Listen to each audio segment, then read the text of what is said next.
Hey yo, thanks for tuning in to Celeb Sauce. It's the backup channel backing Celeb up and bringing you all the breaking news. Check this out. Nicki Minaj has announced that she is the savior of mankind, and after a brief hiatus, she's coming back to restore hope in hip-hop and to save the world. When talking about the fact that she plans to release her new album Pink Friday 2 early, Nicki said, quote, "Y'all, I'm not even kidding. In 111 days, Pink Friday 2 is coming to save and restore hope in mankind. Oh my goodness, Bobs, I love you, I do. Like when y'all have this masterpiece, y'all gonna be on cloud 9. Oh my goodness, I love it so much, y'all." End quote. Nicki went on to say that the musical quality of Pink Friday 2 is nearly transcendent in nature and will basically bring world peace to humanity, but you gotta be ready. Nicki said, quote, "And make sure on the night when the clock strikes 12, you ain't never ever played with mother. Hashtag Pink Friday 2 is hashtag Barbie. If you still in doubt, the Bobs shall gather around the campfire and well, you'll have to wait and see what we do next." End quote. Well, after dropping those two provocative tweets, Nicki came back with a third tweet and said, quote, "I've tweeted PF2 pregnant, I believe, right y'all? That means Papa gave me the name, and so shall it be, blessed." End quote. Listen, y'all can sit around the campfire and wait for like Nicki Minaj to come back to save the world if you want to, but I think that I'm gonna stick with Jesus. And don't get me wrong, Nicki Minaj's album might be pretty good, but I get the feeling that Nicki might be doing a little overpromising here. Listen, let me know what you think. Do you think that in 111 days, when Nicki Minaj drops Pink Friday 2, that she's gonna restore all hope in humanity and bring peace to the world? Let me know what you think in the comments. Now, check it out. By now you've all heard that the other day when Drake was performing, some chick in the audience decided that it would be a good idea to take off her bra and throw that bra up on the stage at Drake. Now, when Drake saw that bra flying at him, he caught that bra and then he put it up to his nose and he took a sniff of her titty sweat. Now, because of that incident, Playboy turned around and gave the chick a contract. Well, after that, another woman decided that it would be a bright idea to throw her purse at Drake. However, Drake wasn't feeling that, and he turned around and he blasted this chick. Check out what Drake had to say. "Why would you throw your purse up here? You don't have a life? You don't have like a life that you need to attend to, your ID and shit? Why would you throw this? This is a terrible idea. Here, take this back. You don't have like a work to go to tomorrow or something? You're just throwing your purse up here and shit? You really didn't think that through at all." I mean, like, Drake is right. Like, she really didn't think that through. Like, what was her thought process? I'ma throw my purse at Drake, and he gonna have my driver's license, my social security card, my Zebit card, my CVS rewards card, and my EBT card. Listen, stop throwing stuff on stage. And while we're talking about people throwing stuff on stage, the other day Cardi B was performing and somebody in the audience decided that they were gonna throw a cup of water on Cardi. But Cardi wasn't having it, and Cardi took the mic that she was holding in her hand and she busted that person in the face with the mic. Check out your girl Cardi in action.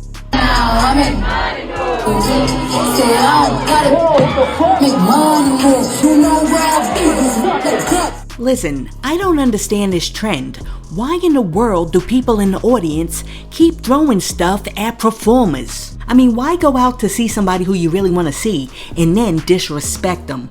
But then, like, I thought about it, and I was like, didn't Sigmund Freud say that there were 3 parts to the human brain? The id, the ego, and the superego? Well, the id is the primal animalistic part of us who only listens to its own desires. It impulsively seeks to gratify its own wants and needs, which means that the id is like, I want to throw this water on Cardi, so I'm going to throw this water on Cardi. Why? Because I feel like it. Now, the ego is the mediator between the id and the superego that tries to fulfill the needs of both while accounting for the demands of reality. So the ego is like, I want to throw this water on Cardi, but maybe I shouldn't throw this water on Cardi. Instead, let me just stand here and enjoy Cardi and sprinkle a little bit of this water on myself. Why? Because it's mad hot.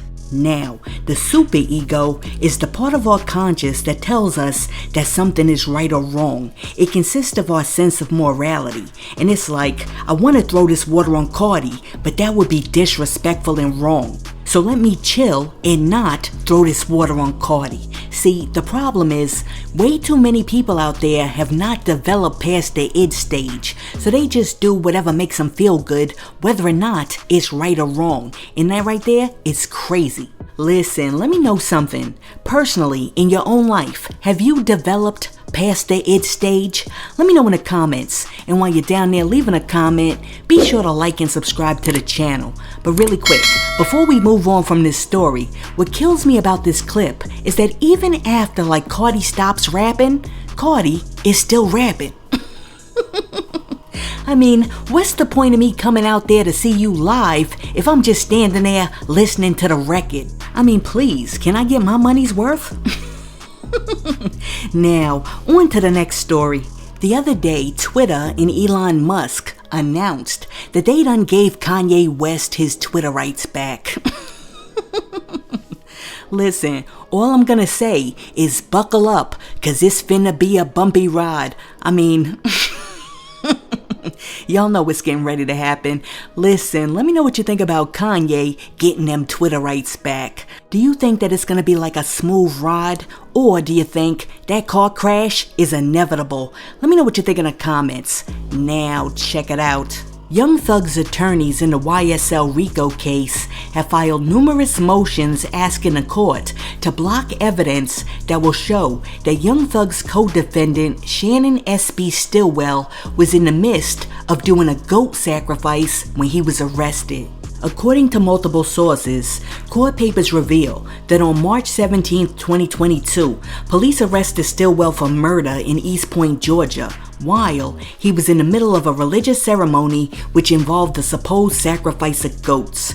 Okay, so essentially, Young Thug's attorneys believe that if the jury finds out that Stillwell was in there sacrificing goats, it may cause them to be prejudiced against Young Thug, and they gonna be in that jury box looking at him with the side eye. Now, when discussing the case on WSB TV, journalist Michael Seiden said, quote, "Not sure if Shannon Stillwell practices voodoo, but during my time in Miami as a reporter, I learned a lot about it. In one ceremony, worshippers wear all white and sacrifice goats in an effort to bring forth Loa, which help to run the universe and can grant blessings." End quote. Listen, all I know is that little goat died for nothing because Shannon Stillwell is sitting in jail for murder. That does not sound like a blessing to me. As a matter of fact, that sounds like you might have got cursed. And that is why the only sacrificial lamb that I deal with is Jesus. I mean, I don't understand what's going on. I mean, first you got Azalea Banks cutting off the chicken heads in a closet in a crib, and now you got this dude sacrificing the goats.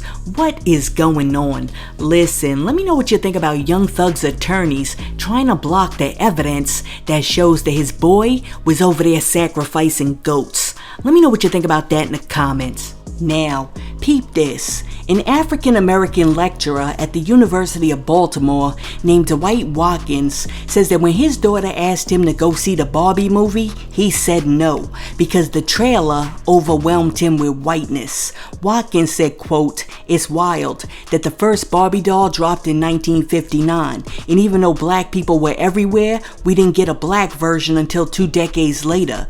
But this is 2023, and the movie should be way more progressive than the company's history. Right? Wrong. I watched the trailer and was overwhelmed with whiteness. And no, I'm not that guy. I genuinely believe that artists and filmmakers can create whatever they want, but I must be cautious of what I expose my daughter to. She's too young to understand the complexities agenda, so how do I even begin to open the door to conversations about race and how movies and commercials in America act like white people have a monopoly on beauty?" End quote. Watkins went on to say, quote, "No, we're not teaching her to only connect with black art. It's just that everything white is always available and at the forefront of everything. You don't have to search for white content. It's already in your face. The fact is, I can do everything in my power to keep my daughter away from the white is always right ideology and still may not be able to protect her from that way of thinking because our country is so fixed on that message." End quote. Listen, I have not seen the Barbie movie yet, even though I fully intend to see the Barbie movie.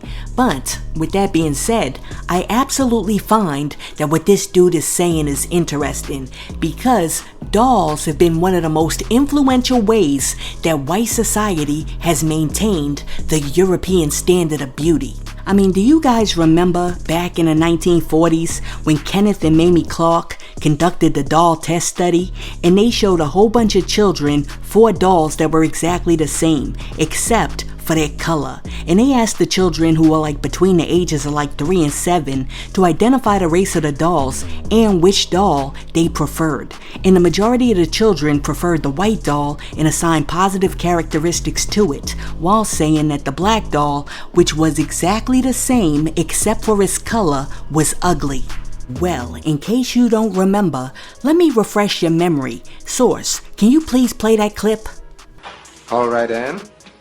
Show me a white doll. Show me a colored doll.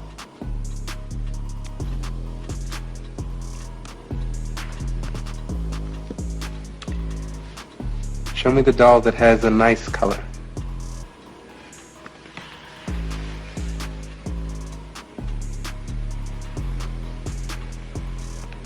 Show me the doll that looks ugly.